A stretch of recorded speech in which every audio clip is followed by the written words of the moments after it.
الحمدللہ وکفی وسلام علی عبادہ الذین اصطفی اما بعد فاعوذ باللہ من الشیطان الرجیم۔ ڈیئر اسٹوڈنٹ، السلام علیکم ورحمۃ اللہ وبرکاتہ۔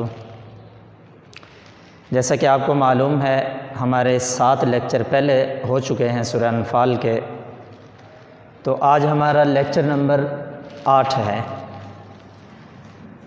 تو سورہ انفال کی آیت ہم نے 34 پڑھنی ہے۔ آیت نمبر 34 ہے، اعوذ باللہ من الشیطان الرجیم، بسم اللہ الرحمن الرحیم۔ وَمَا لَهُمْ أَلَّا يُعَذِّبَهُمُ اللَّهُ وَهُمْ يَصُدُّونَ عَنِ الْمَسْجِدِ الْحَرَامِ۔ ترجمہ ہے وَمَا لَهُمْ أَلَّا يُعَذِّبَهُمُ اللَّهُ وَهُمْ يَصُدُّونَ عَنِ الْمَسْجِدِ الْحَرَامِ، اور اب ان کے لیے کون سی وجہ ہے؟ وَمَا لَهُمْ أَلَّا يُعَذِّبَهُمُ اللَّهُ، اور اب ان کے لیے کون سی وجہ ہے کہ وہ ان کو عذاب نہ دے، یعنی اللہ رب العزت يُعَذِّبَهُمُ اللَّهُ۔ وَمَا لَهُمْ أَلَّا يُعَذِّبَهُمُ اللَّهُ کیا ہے؟ وَمَا لَهُمْ أَلَّا يُعَذِّبَهُمُ اللَّهُ وَهُمْ يَصُدُّونَ، اور اب ان کے لیے کون سی وجہ ہے کہ وہ انہیں عذاب نہ دے، یعنی اللہ رب العزت ان کو عذاب نہ دے۔ وَهُمْ يَصُدُّونَ عَنِ الْمَسْجِدِ الْحَرَامِ، حالانکہ وہ مسجد حرام سے، مسجد محترم سے نماز پڑھنے سے روکتے ہیں۔ وَمَا كَانُوا أَوْلِيَاءَهُ، اور وہ اس کے متولی بھی نہیں ہیں۔ کیا؟ وَمَا لَهُمْ أَلَّا يُعَذِّبَهُمُ اللَّهُ، اور اب ان کے لیے کون سی وجہ ہے کہ اللہ ان کو عذاب نہ دیں۔ وَهُمْ يَصُدُّونَ، يَصُدُّونَ کا مطلب ہے روکنا۔ وَهُمْ يَصُدُّونَ عَنِ الْمَسْجِدِ الْحَرَامِ، حالانکہ وہ مسجد محترم میں نماز پڑھنے سے روکتے ہیں۔ وَمَا كَانُوا أَوْلِيَاءَهُ، اور وہ اس کے متولی بھی نہیں ہیں مسجد کے۔ إِنْ أَوْلِيَاؤُهُ إِلَّا الْمُتَّقُونَ، اس کے متولی تو پرہیزگار لوگ ہیں، اس کے متولی تو متقی لوگ ہیں۔ اس مسجد محترم کے متولی تو وہ لوگ ہیں جو مسجد کو آباد کرنے والے ہیں، متقی پرہیزگار ہیں۔ وَلَٰكِنَّ أَكْثَرَهُمْ لَا يَعْلَمُونَ، لیکن ان میں سے اکثر لوگ نہیں جانتے۔ کیا ہے؟ وَمَا لَهُمْ أَلَّا يُعَذِّبَهُمُ اللَّهُ، اور اب ان کے لیے کون سی وجہ ہے کہ وہ انہیں عذاب نہ دے، یعنی اور اب ان کے لیے کون سی وجہ ہے کہ اللہ انہیں عذاب نہ دے۔ وَهُمْ يَصُدُّونَ عَنِ الْمَسْجِدِ الْحَرَامِ، حالانکہ وہ مسجد محترم میں نماز پڑھنے سے روکتے ہیں۔ وَمَا كَانُوا أَوْلِيَاءَهُ، اور اس کے متولی بھی نہیں ہیں۔ إِنْ أَوْلِيَاؤُهُ إِلَّا الْمُتَّقُونَ، اس کے متولی تو متقی پرہیزگار ہیں۔ وَلَٰكِنَّ أَكْثَرَهُمْ لَا يَعْلَمُونَ، لیکن ان میں سے اکثر لوگ نہیں جانتے۔ آگے کافروں کے بارے میں بتا رہے ہیں کہ وہ بیت اللہ کے بارے میں کہ اس کے اندر ان کی نماز کیا ہوتی تھی۔ وَمَا كَانَ صَلَاتُهُمْ عِندَ الْبَيْتِ، اور وَمَا كَانَ صَلَاتُهُمْ، اور نہیں تھی ان کفار کی نماز عند البیت، بیت اللہ میں، إِلَّا مُكَاءً وَتَصْدِيَةً، مگر سیٹیاں اور تالیاں۔ کیا ہے؟ بیت اللہ کے پاس کفار کی جو نماز ہوتی تھی وہ سوائے سیٹیاں بجانے اور تالیاں بجانے کے کچھ نہیں تھا، یعنی مسلمان اگر کوئی عبادت کے اندر مصروف ہوتے، نماز کے اندر مصروف ہوتے، تو وہ اس میں خلل ڈالنے کے لیے سیٹیاں اور تالیاں بجاتے تھے کہ ان کی نماز کے اندر خلل آ جائے۔ اسی وجہ سے فرمایا وَمَا كَانَ صَلَاتُهُمْ، اور نہیں تھی ان کی نماز عند البیت، بیت اللہ کے پاس، إِلَّا مُكَاءً وَتَصْدِيَةً، مگر سیٹیاں اور تالیاں۔ آگے دوسری آیت ہے فَذُوقُوا الْعَذَابَ بِمَا كُنْتُمْ تَكْفُرُونَ، پس چکھو تم عذاب کو بسبب اس چیز کے جو تم کفر کرتے ہو، جو تم انکار کرتے ہو۔ کیا؟ فَذُوقُوا، پس چکھو تم عذاب کو، بِمَا كُنْتُمْ تَكْفُرُونَ، بسبب اس چیز کے جو تم کیا کرتے ہو؟ کفر کرتے ہو۔ آگے اللہ نے فرمایا إِنَّ الَّذِينَ كَفَرُوا يُنْفِقُونَ أَمْوَالَهُمْ لِيَصُدُّوا عَنْ سَبِيلِ اللَّهِ، اس سے پہلے میں آپ کو بتا دوں، کفار جو ہے نا، اسلام کو بدنام کرنے کے لیے اسلام کا لبادہ اوڑھ کر مسلمانوں کو نقصان پہنچانے کی کوشش کرتے ہیں، اور جتنی حد تک امکان کوشش ہو سکتی ہے کہ وہ اپنا مال جو ہے اسلام کے خلاف خرچ کرتے رہتے ہیں، لیکن اللہ رب العزت فرماتے ہیں جتنے بھی منصوبے بنا لیں، جتنے بھی اسلام کو ختم کرنے کی کوشش کر لیں، جتنا بھی مال خرچ کر لیں، پھر بھی وہ کیا ہے اس پر کف افسوس ہاتھ پر ہاتھ ملتے رہیں گے، پھر بھی یہ مغلوب ہوں گے، لیکن فتح اور نصرت جو ہوگی وہ مسلمانوں کی ہوگی، اللہ رب العزت ان کو کامیاب کریں گے۔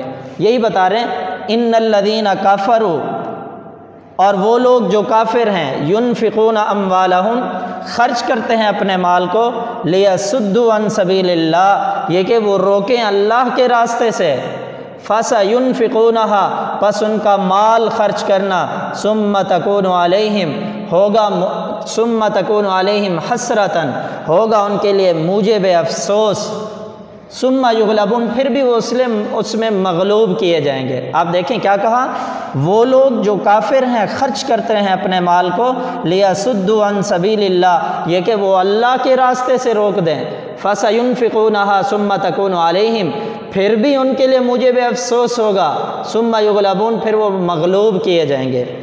آپ خود سوچیں، آپ خود سمجھدار ہیں، کفار بڑے بڑے منصوبے بناتے ہیں اسلام کو کس طرح نقصان پہنچایا جائے۔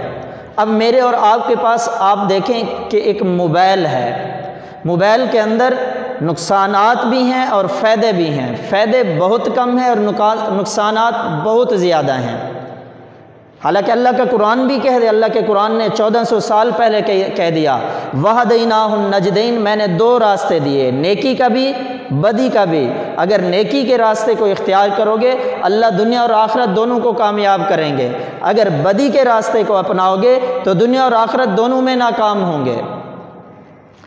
آپ دیکھیں اس موبائل کو بنا کر ان کفار کی سازش دیکھیں۔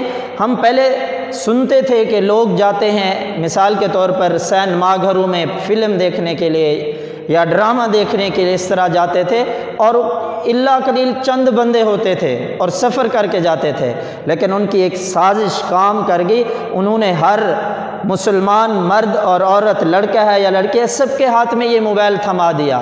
آپ ایمانداری سے بتائیں جو انہوں نے منصوبہ بنایا، ہم اذان کی آواز سنتے ہیں، اللہ اکبر، موبائل ہاتھ میں ہوتا ہے، ہم آواز بلند ہو یا ٹی وی چل رہی ہو اس کی آواز کم کر لیتے ہیں، لیکن ٹی وی بند نہیں کرتے۔ کیوں؟ اگر ہمارے اندر ایمانی قوت ہوتی، ایمانی طاقت ہوتی تو ہمیں یہ چیز کرنے کی ضرورت نہ ہوتی۔ اذان کی آواز سنی، اذان ہو گئی، موبائل پھر بھی چل رہا ہے، پتہ بھی نہیں چلتا موبائل کے اوپر 2 سے 3 گھنٹے کوئی فیس بک میں لگا ہوا ہے، کوئی کیا چیز دیکھنے میں پتہ بھی نہیں چلتا، انسان کا وقت ضائع ہو رہا ہے۔ حالانکہ حدیث پاک کے اندر آتا ہے انسان جب مرے گا، مرنے کے بعد صرف اور صرف اس چیز پر افسوس ہوگا کہ کاش کہ میں دنیا کے اندر وقت 1 منٹ 1 سیکنڈ بھی ضائع نہ کرتا، اللہ کی نافرمانی نہ کرتا، لیکن مجھے بے افسوس ہوگا اس وقت۔ انسان کے لیے اس وقت کا یہ افسوس کسی کام کا نہیں ہوگا۔ مؤذن کہہ رہا ہے حی علی الصلاۃ، حی علی الفلاح، او نماز کی طرف، او کامیابی کی طرف۔ اللہ نے نماز کی طرف کامیابی بتائی ہے، اور کتنے لوگ ہیں نماز کے لیے جاتے ہیں۔ مثال کے طور پر آپ کی کلاس سامنے بیٹھی، میں پوچھتا ہوں کہ آج صبح کی نماز کس کس نے پڑھی ہے؟ کون کون نماز پڑھ کے آیا ہے؟ چند ایک ہوتے ہیں جو نماز پڑھنے والے، بعض ایسے بچے بھی ہوتے ہیں مثال کے طور پر دور سے سفر کر کے آتے ہیں، کسی جگہ پر کالج کے اندر پڑھتے ہیں، لیکن گھر میں اٹھیں بھی صحیح تو جلدی سے بس ناشتہ بنا ہوتا ہے، ناشتہ یا ہاتھ میں تھما دیا جاتا ہے یا ناشتہ تو کر لیا، لیکن بھاگتے ہوئے گاڑی کے انتظار میں ہوتے ہیں کہ گاڑی پہ بیٹھ جائیں۔ لیکن بعض ایسے بھی اچھے گھرانے ہوتے ہیں کہ وہ بچوں کو اٹھانا، پہلے ان کو نماز پڑھانا، نماز کے بعد تلاوت، اس کے بعد ناشتہ دیا جاتا ہے۔ میں امید کرتا ہوں کہ آپ سب الحمدللہ نماز پڑھتے ہوں گے، اگر نماز نہیں پڑھتے تو نماز پڑھ کر آنا، تاکہ ہمارے دن کا جو آغاز ہو رہا ہے، ہمارے دن کی ابتدا جو ہو رہی ہے اللہ کے بابرکت نام سے ہو، ہمارے ہر کام کے اندر برکت ہو۔ اگر ہمارا دن ہی کیا ہے اللہ کے نام سے شروع نہ ہوا، ابتدائی ہماری ٹھیک نہ ہوئی تو انتہا پتہ نہیں کیسی ہوگی۔ حالانکہ کلو نفس ذائقۃ الموت، ہر نفس نے موت کا ذائقہ چکھنا ہے۔ کوئی پتہ نہیں ہے انسان کا، پل کا پتہ نہیں ہے۔ والد صاحب کا پتہ ہوتا ہے، گھر سے ابھی چائے بنی ہے، ناشتہ کیا ہے، ناشتے کے بعد چائے پی کر آفس میں پہنچے ہیں، یا آفس میں نہیں پہنچے، راستے میں تھے، ایکسیڈنٹ ہو گیا، گھر والوں کو اطلاع ملی، کہتے ہیں یہ کیسے ہو سکتا ہے؟ حالانکہ وہ کہتے ہیں ابھی ہم نے ان کو روانہ کیا، میں نے ابھی گھر میں ناشتہ ان کے ساتھ کیا۔ کوئی پتہ نہیں ہے موت کا، کسی وقت بھی انسان کو کسی حالت کے اندر آ سکتی ہے۔ دیکھو انسان کے ساتھ اگر جا رہے ہوں گے تو صرف اور صرف انسان کے اعمال ہوں گے۔ انسان کی کوٹھی بھی یہاں رہے گی، انسان کا بینک بیلنس بھی یہاں رہ جائے گا، انسان کی گاڑی بھی یہاں رہ جائے گی، انسان کا بنگلہ بھی، حتیٰ کہ جسم پر جو کپڑے ہوں گے وہ بھی اتار لیے جائیں گے، صرف سفید کفن اور انسان کا عمل ساتھ جائے گا۔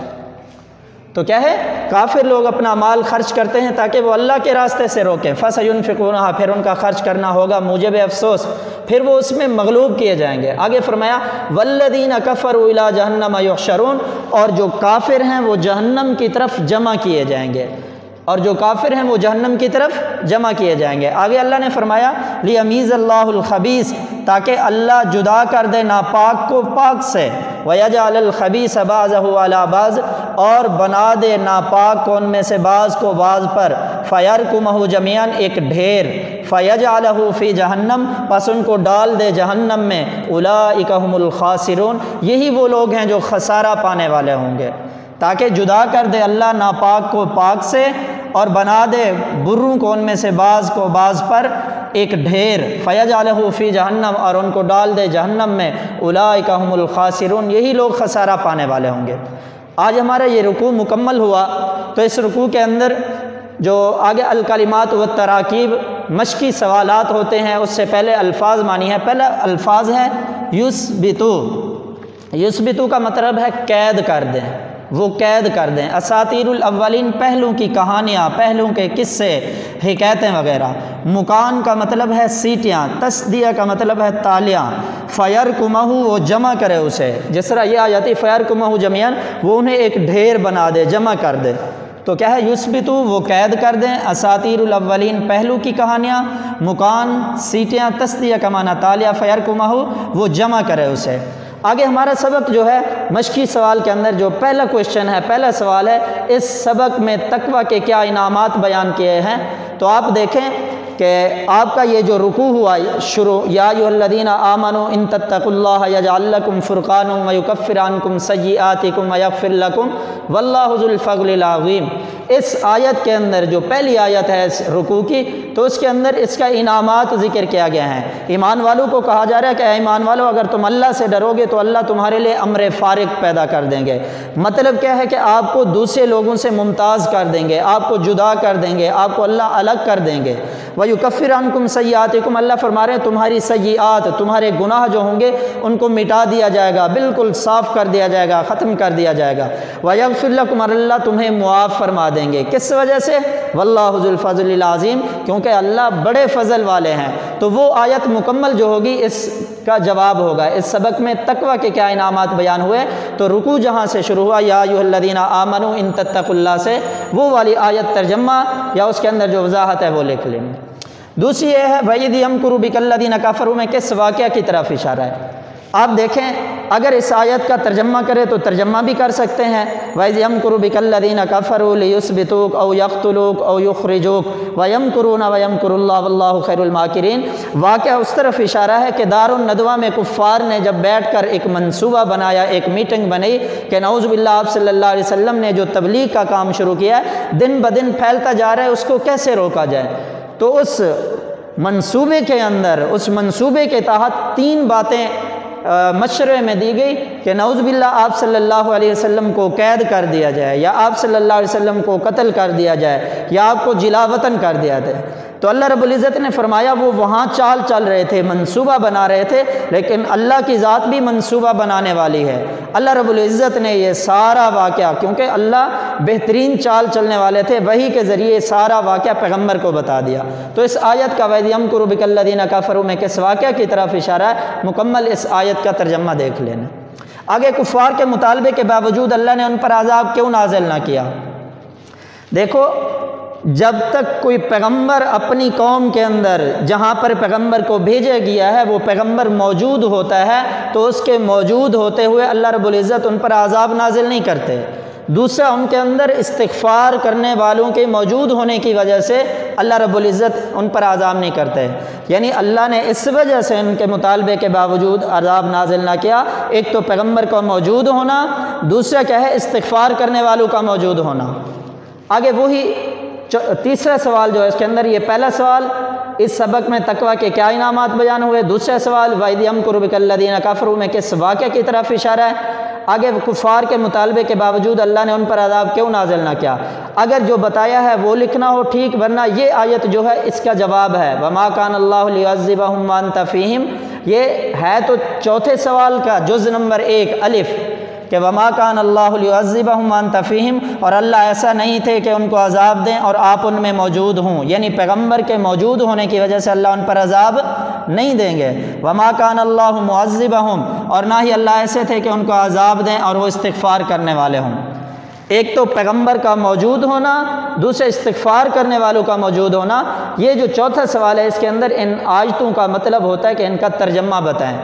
آگے ہے بے جز جو ہے ان الذین کفروا ينفقون اموالهم، آگے میں نے یہ مکمل اس وجہ سے نہیں لکھا کیونکہ یہ آیت یہاں لکھی ہوئی ہے ان الذین کفروا ينفقون اموالهم ليصدوا عن سبیل اللہ فسينفقونها ثم تكون عليهم حسرة ثم يغلبون، کہ وہ لوگ جو کافر ہیں خرچ کرتے ہیں اپنے مال کو لیصدوا عن سبیل اللہ، یہ کہ وہ اللہ کے راستے سے روکیں، فسينفقونها، پس ان کا خرچ کرنا ہوگا موجب افسوس، ثم تکون علیہم حسرتاً، حسرتاً کا مطلب ہے موجب افسوس ہونا، ثم یغلبون، پھر بھی وہ مغلوب کیے جائیں گے۔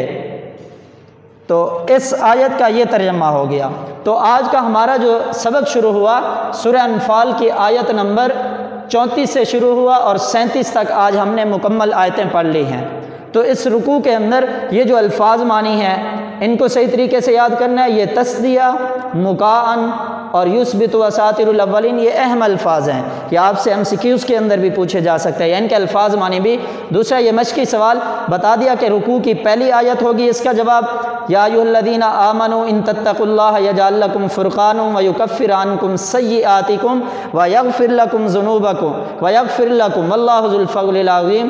آگے وَإِذْ يَمْكُرُ بِكَ الَّذِينَ كَفَرُوا، یہ آیت مکمل ترجمہ اس کا ہو جائے گا کفار کے مطالبے کے باوجود اللہ نے ان پر عذاب کیوں نازل نہ کیا۔